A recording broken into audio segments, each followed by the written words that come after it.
সকলোৱে জ্ঞাত যে যোৱাকালি ছিংগাপুৰত এক আকস্মিক দুৰ্ঘটনাত আমাৰ প্ৰাণৰ শিল্পী জুবিন গাৰ্গ আমাৰ মাজৰ পৰা হেৰাই যায় আৰু তাৰ লগে লগে আমি জানো যে তেখেত অসমৰ কেৱল এজন ব্যক্তি নাছিল, তেখেত আমাৰ এটা সম্পদ আছিল আৰু সেই সম্পদ আমাৰ মাজৰ পৰা হেৰাই যোৱাৰ লগে লগে সমগ্ৰ অসমবাসীয়ে আজি শোকত ম্ৰিয়মান হৈ পৰিছে আৰু এই সম্পদৰ অভাৱ আমি কেতিয়াও পূৰণ কৰিব নোৱাৰিম।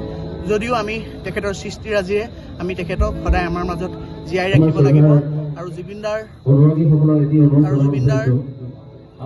বিদেহ আত্মাৰ শান্তিৰে আজি আমাৰ ঢকুৱাখানাৰ ৰাজহুৱা খেলপথাৰত এক আমেৰ ৰাজহুৱা শ্ৰদ্ধাঞ্জলি অনুষ্ঠান আয়োজন কৰিছে আৰু এই শ্ৰদ্ধাঞ্জলি অনুষ্ঠানলৈ ঢকুৱাখানাৰ সহস্ৰাধিক স্বতঃস্ফূৰ্তভাৱে ওলাই আহিছে আৰু আমি তেখেতৰ বিদেহ আত্মাৰ চিৰশান্তি কামনা কৰিছোঁ। জুবিন দাক আমি সদায় আমাৰ মাজত আমি জীয়াই ৰাখিম। জুবিন দা অমৰ হওক, অমৰ হওক, অমৰ হওক। জুবিন দা, জয় জুবিন দা, জয় জুবিন দা।